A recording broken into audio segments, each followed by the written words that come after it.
We're talking about a little food right now, so I know we're happy, right? Yeah, we're happy. Food is a good sign for us. So we have Stephanie Simpson. She's in from the Grenada Food and Nutrition Council. Good morning. Good morning. Welcome to Daybreak. Thank you. How are you doing this morning? I'm fine. I enjoy the program. At times in the morning when I wake up and I have the opportunity to look at it, I enjoy it. Thank you. Thank you. Yeah. Now, there's a book that the Grenada Food and Nutrition Council has now. Tell us about, the name of the book. Well, we have this book, Cooking the Grenadian Way. It's being launched on Wednesday, the 28th, to promote healthy eating in Grenada. It has over 140 recipes that are simple and easy to prepare.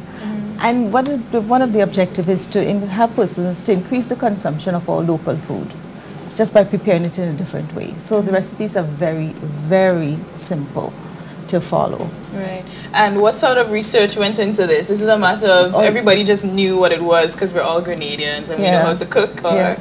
But it's actually our product development and training officer would have written recipes and tested them at the council over the years. So we have like a recipe on green bananas, on sweet potato, about fish, about yam, and then if we're promoting a particular product, again, recipes are developed and tested.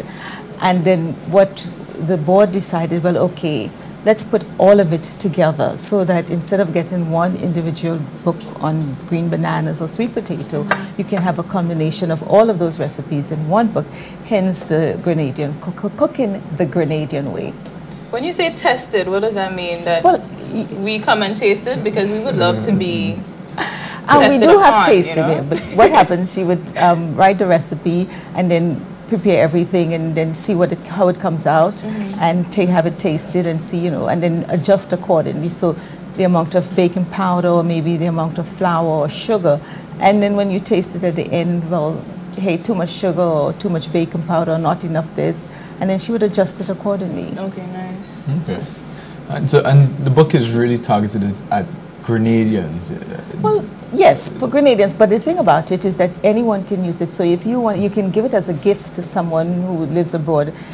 Some of the recipes there, you can find items, for instance, yam. You can find a yam in North America and England. So that if you take the recipe book and you can use it up there, it is utilized in mostly all local food. So it's targeted more so for Grenadians, and it's to get our people to eat more of the locally grown foods and just preparing it in a different way from how they were accustomed to. Okay, nice. And you said somebody's been working on it for many years. How long has it been, and who is that person? Well, that's Miss Purcell, but she, together with other staff members, would have worked on it. Also, too, I should point out that Mrs. Betty Finley, who passed about a year ago, the book is dedicated into her memory.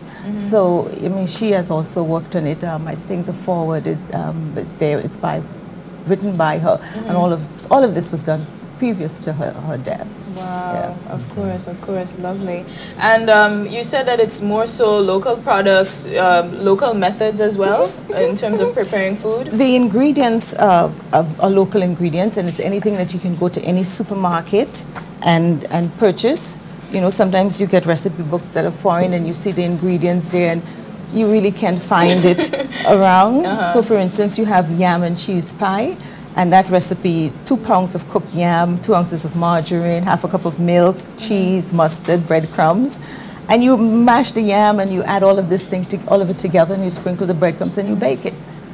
It's very similar to say something like a macaroni pie, but you're actually using our local yam. So again, you increase the use of the local produce. And you mean that it's more nutritious than some of the imported items that you purchase. Now, yeah, let's speak about some of the imported things and other things people cook other than local products. Why is it more so important to eat local produce as compared to other things that are imported or from different countries abroad? The first thing that comes to mind is that the nutrients. As a nutritionist, you think about nutrients. Because the fresher the items, the more nutrients, the more vitamins and minerals it would contain. So, and nothing has to be added as compared to, say, for instance, pasta that may be imported. It doesn't have as much nutrients as our local produce, but sometimes they fortify it Now, fortifying is not bad, but when you use the local stuff, you get abundance of the nutrients. And it's more what you call a complex carbohydrate, which is better for the body than a simple carbohydrate. So And less preservatives. less preservatives, true. Yeah. Do you know if there's a reason why persons tend to eat more imported things as compared to local produce? Some of the reasons we have found out over the years is convenience, because some of the imported stuff, it's already cooked as processed. So you know that you have the canned meats that's already processed, it's cooked. So you just heat it up and you eat it. The ease of cooking some macaroni or some rice as compared to, say, for instance, making a yam pie. Peeling the yam and boiling it and mashing it and stuff. You just drop the macaroni in a pot and cook. But the thing is the convenience in terms of it, and at times it's cost, because you may find that some of the imported stuff, because it's mass produced over the time, I mean, the amount that's produced, it is so cheap when you import it. So that is another factor, the cost. Right. Now, tell us a little bit about the Food and Nutrition Council and what services you offer. Well, at the council, we promote healthy eating. We offer services to persons if they require nutrition counseling to help manage a particular condition. We offer services to businesses if they have they see a need in the company for the employees to know more about healthy lifestyle, healthy eating. We would come into the company and do, on any particular topic relating to nutrition. We also monitor the underweight children and the low birth weight children in the country. We develop products. So, for instance, we're telling you eat healthy, but we need to tell you how to make a recipe more healthy, hence the book. So we develop recipes to promote our local items. And those are some of the services that the council offer.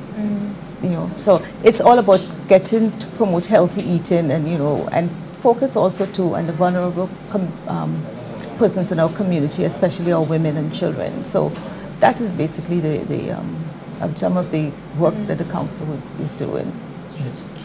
Very good. What would you say are some of your favorite recipes out of the book? There's one called cheesy sweet potato. Nice. It is That sounds absolutely, tasty. Yeah, that is good. it is delicious. Tell me cheese and I'm there, Cheesy sweet potato. But the thing about this book is that it's not just recipes, just like that. It's based on the 6 food group.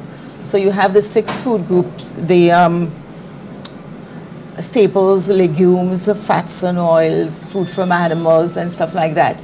And it's based on the group. So you would look in one section of the book and you would see staples, and you get recipes from the staples group. You look in another section, vegetables, legumes, food from animals, desserts and drinks, miscellaneous. But also too, there are other information. So as you go through the book, you find helpful tips on cooking or a particular food, the nutrients in the food. There's also a section in the back that tells you about reducing the amount of fat in your diet, the amount of salt in the diet, and explaining cooking terms. So anyone can take this book. I would recommend, like for instance, students who are doing this food and nutrition for CXC to get a copy of it, because a lot of the recipes are very simple to prepare, and you can use it for your SBA in food and nutrition. So it's not only just a recipe book with just recipes on maybe your meat. I think it takes into 6 food groups, which is what we recommend persons when they're eating to eat from the 6 food groups. Right. Now I noticed there's some logos on the front. Was there any funding that you received from? Oh yes. For instance, we FAO funded the cost of producing the book, and that was through a program called SFA 2006, which is Special Framework for Assistance. It's quite costly to produce a recipe book, and by FAO giving us this funding, it enabled us to sell it at a reasonable cost, so that everyone can have the opportunity to buy it. So FAO and the EU, through their funding, we were able to produce publish this. What we did, we just put all of the recipes that we have had over the years, and they said, okay, yes, this is a great idea, it's a great project, and they supported us on that. And what is the cost of cooking the Grenadian way? When the book is launched, it would cost about $45. Okay. And when you compare it to the cost of other recipe books out there, it's quite reasonable. And where would it be available? At the council and some bookstores, but we have not made definite connection with the bookstores, but you know, definitely you can call the council at 440-2126 and get a copy. Okay, and where is the council located? Oh, the council is located on Upper Church Street. After you pass Mother Rose and you're going up to the cemetery, yes, on the left-hand side there's a sign indicating the Grenada Food and Nutrition Council. Fantastic. All right, so cooking the Grenadian way. Thank you so much, Ms. Simpson, for coming in. Yeah. Thank you. Actually, one last question. When will it be available from you? So As of Wednesday. Oh, Wednesday. Wednesday's the Wednesday's launch. the launch. Yes. Okay. But if you desperately need one, we will surely accommodate because you. we're hungry every day. Yeah, yeah. So, I have a dinner party this afternoon, maybe. I can show you some recipes that are quite simple. Yeah. Right. So we'll talk about that. Yeah, y'all ain't getting to see this. Y'all had to go get the book. All right. So thank you so much for coming in and telling us about cooking the Grenadian way. It's going to be launched on Wednesday, the 28th of March. Yes. All right, 2012.